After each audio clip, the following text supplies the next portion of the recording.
Okay, so the weekend we finished our tennis academy on the Saturday at 11, and we thought we would take this trip from Nilai down past Malacca, down past Johor, and into Desaru. Why Desaru? Well, it's a super popular place, even for Singaporeans, to take a break.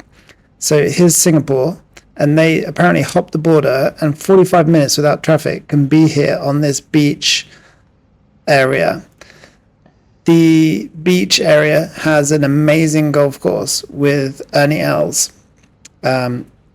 We stayed at a place called Tunamaya, which we call Tunamaya. Here's the golf course right next door. Ernie Els, it looked amazing. Like top end. Ernie Els courses are always amazing. So I'd definitely play there. Right. We heard there was a surf beach, and we were keen to find that out.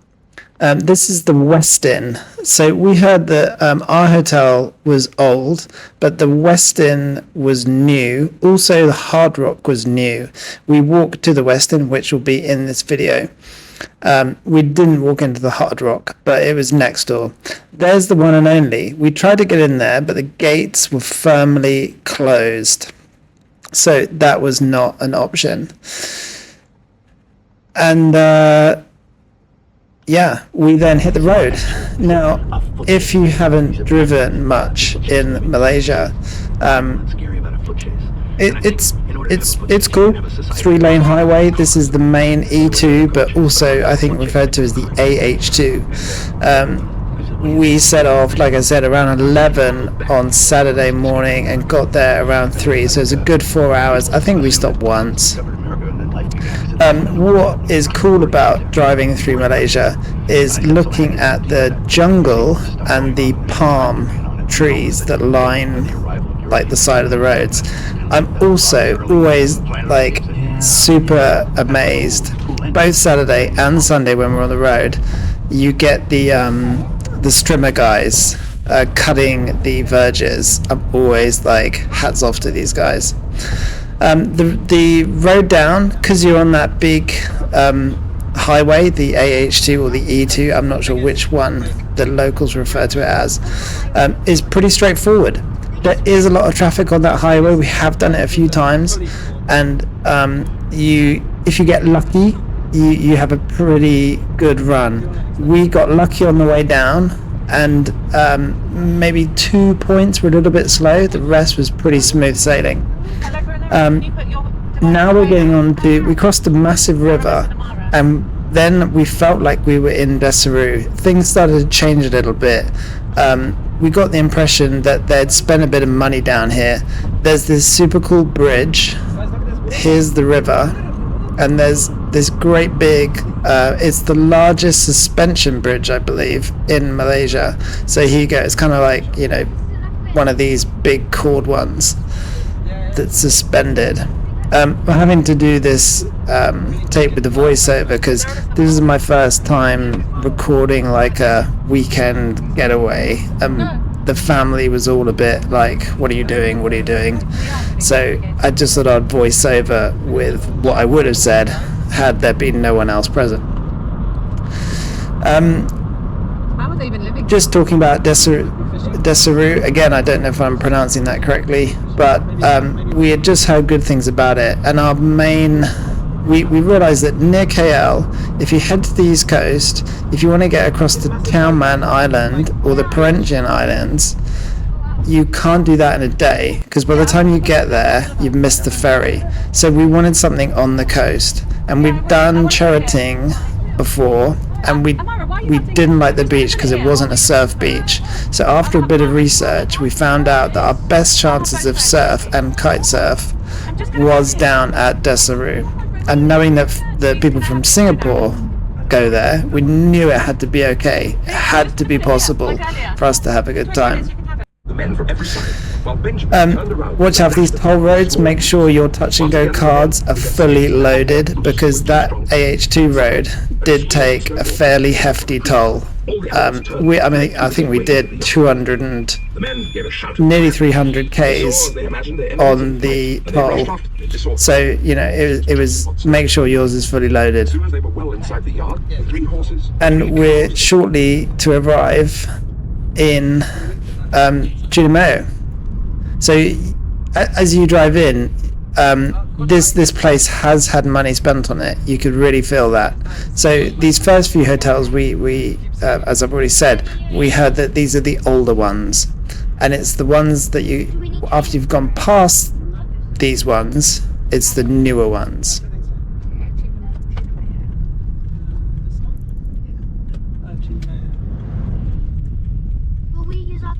This is the Tunamaya. Now knowing that it's an older hotel, we can make some concessions. So if you think about staying here, we paid 350 ringgit for the deluxe room. Why the deluxe room? Because it had a king size bed, king size double, and a single. The standard room had a queen size bed, and me and my other half, I know it sounds wrong, but we struggle in a queen size bed. She pulls the duvet one way, I flip my legs the other way. To get a good night's sleep, we went. Alright, you can see that this is like old style hotel reception, lobby. Like I was saying, we now that we know it's like maybe 1970s, 1980s, you can give the decor a bit of a break.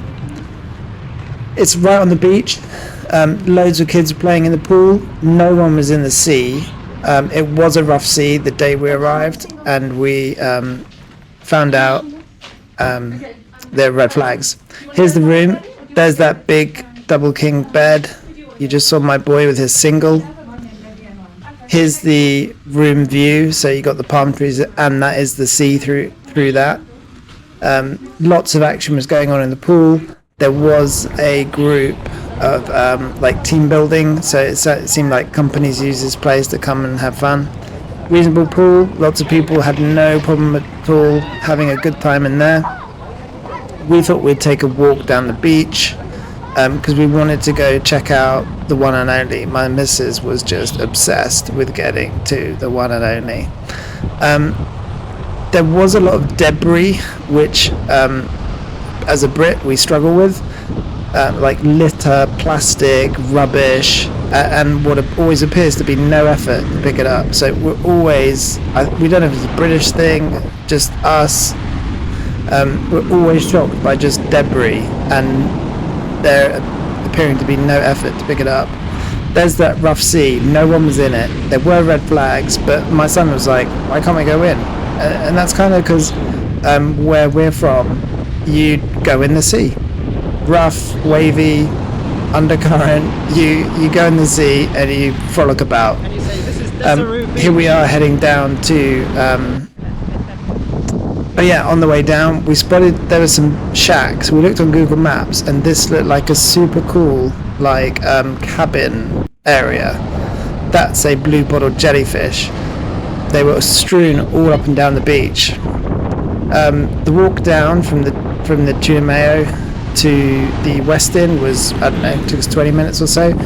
Beautiful beach. I mean, look at that. If only you could just jump in that sea. Apparently in the summer, that brown sea turns blue, so that's a good thing. Again, litter strewn all the way. On the walk, this is like the locals bit. So, as in public, there's public beach here. So people from the town drive out, and we saw people like making sand pictures, and there's the red flags showing you not to go in the water. We're unsure why, because you should be able to go in the water. This is the Westin. So we got there, we thought we'd grab a cuppa, because you know, what do you do when you get to a hotel? You try and find yourself a drink. It much more modern, much more, as you can see from the pictures, much more recent. We got a nice drink. So I've got to say, we're really struggling a little bit with this place. I just walked past the bin, it's overflowing. And right next to the bin is two guys that work at the hotel. They're just like the doorman. They're just standing there.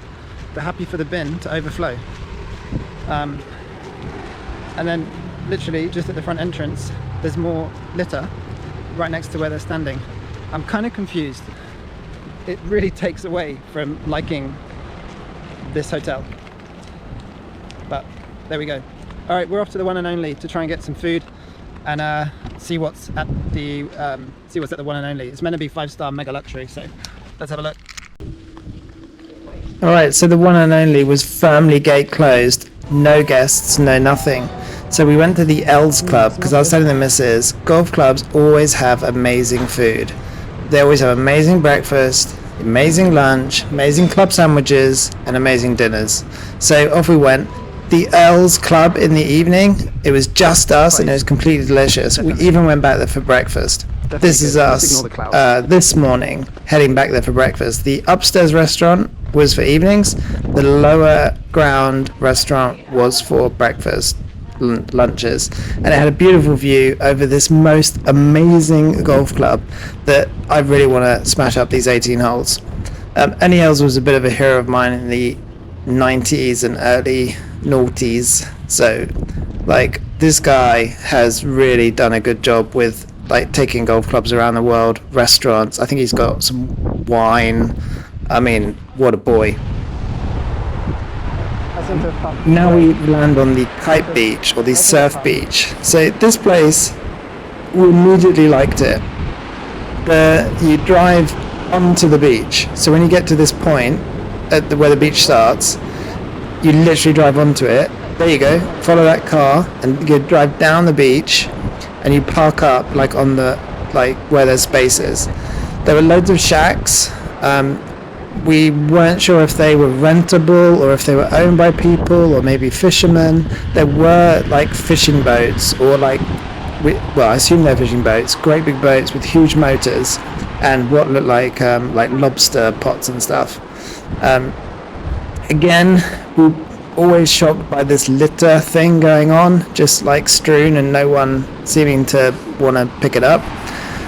The surf on this beach, which is just around the corner from the other one, we're just north. If you look on the map, this is north of the kind of bay where the Tunamaya was and the Westin and the one and only. So you have to go one bay up, and this is there were people surfing.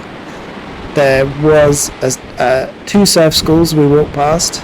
Both had people, it looked like some learners, and we saw some guys with some shortboards, which means they knew what they were doing. We saw a foil guy with a wing also out in the water. Here's the surf setup. You drive down, and then it seemed like some people were there independently, some were there for the surf school, and some people had put up tents and were just hanging out. One group had kind of set up a barbecue and drinks, and they looked like they'd really settled in. There's the hydrofoil board. It looked really cool. It looked like a really cool place to come and hang out for the weekend. And the surf did look reasonably good, and guys were catching waves. There is one hotel on this beach that we then immediately had to go and check out, because we thought, where are we going to stay? If we can't take a shack on the beach, we need a place on the beach so that we can leave people in the pool or in their room and just be a walk away here. And that hotel that we're just about to turn up at was just down the end there. And here you go, here's the beach. It looks alright. Alright, this is that hotel. Let me quickly grab the... Alright, so it's called the Tiara Desaru Residences. We think it's apartments owned by people, and you will, via the kind of reception, rent someone's apartment, which obviously I think the hotel maintains. The reviews are reasonable, not high, and as you can see, this has been here a while, so it's been through the ages. So just a quick showing. So here's the tuna mayo. here's the one and only, and down here is the Westin and Hardrock. Right, so this beach is unsurfable. Do not come to this beach if you want to surf, kite surf, wingfoil. It's not going to happen. You have got to be in this cove here, and the only place you can stay is this one, where we are right now in the video. You can walk straight out, and then not far were those cars and people camping and so on, and then the shacks and stuff here.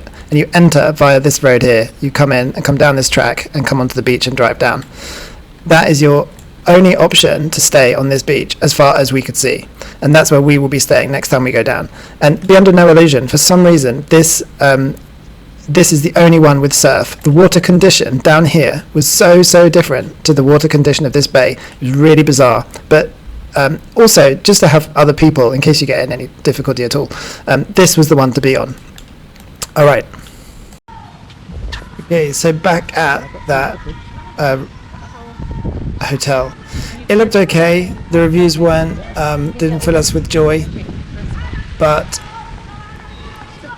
the Tiara Desaru residences, that is where we are. Yeah, it just needs a clean up, you know, like a lot of these older places, they just need a clean up. And maybe I'm naive and don't know what I'm talking about.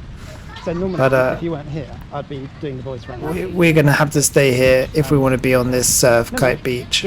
I don't want it to ruin. So overall, we made a mistake, it seems, by going in January. Apparently this is monsoon season, and the water is brown, and later in the year, like April, they thought the sea would blow up. Maybe they'll have cleaned up, maybe because of the monsoon season they don't worry too much about the plastic and stuff on the beach. Hard to know. I'd definitely go back if you like the one and only. It looked amazing. The Westin looked okay. You can surf at this beach, it's the only one. Unless you're here for surf, I wouldn't stay at the Tiara Desaru, I wouldn't stay at the Tunamaya. I would head down to, if you're doing golf, stay at either the one and only, the Hardrock or the Westin.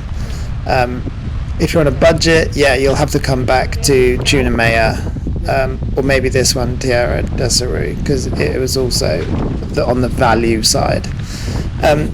Just when we got there, just so in case you're going the next few days, this gate was closed.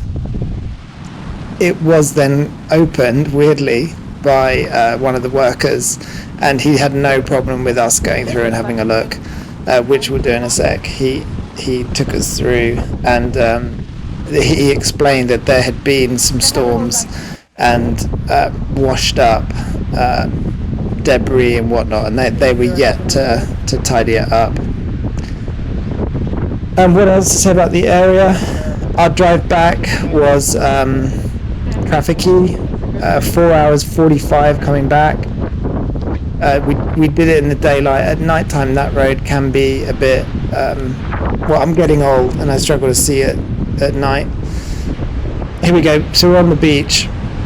So what I think we can do is, because we're keen kite surfers, is we're going to come out here, and just so we don't upset the hotel people, we'll walk down the left there, outside of like the hotel beach area, and kite from there. And then it also means you've got clear wind. That landmass on the left, if you down this far, it was a nice cross on wind. Down to the left, it was slightly hidden behind the landmass. Here's my missus said that's the stairway to heaven. I don't know what it is. They could do with a new Malaysian flag. That one's seen better days. And those, believe it or not, are beach lounges that are now buried in sand. I'm assuming and hoping someone's gonna like dig them out and sort them out. I mean, even the swing has broken. Yeah, I mean, you know, come on guys, dig out those lounges. That's not a great look. Doesn't take a lot, just pull those out. Pretty rough waves, as you can see. Looked awesome for kite surfing. There was a good wind on this day, so had I had more time, it would have been kit on and getting in that sea. There is a wing foiler out there. When we were at this beach, the one we had seen go out from the other beach was still out, in the waves, getting some good wing foil action. I think that's about it. Would I go again? Definitely. Would this be the beach I want to stay at? Definitely, because of the kite surfing. Definitely Ernie Els golf course. Definitely eat at the Els. The food was great. If you just want a hotel stay, the Westin's just fine, the Hardrock's just fine. Unless you're on a budget, Tunamaya is okay, and this place looked okay, but really only if you have to.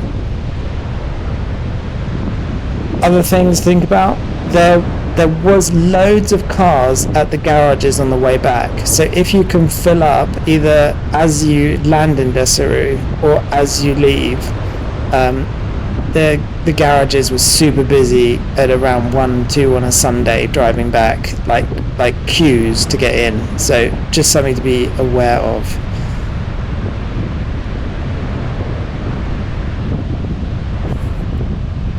Just last thing to mention, there were two surf schools, and you could hire boards, you could store boards, and you could get surf lessons. So we're going to be trialing that the next time we head down, and we look forward to it. That's it.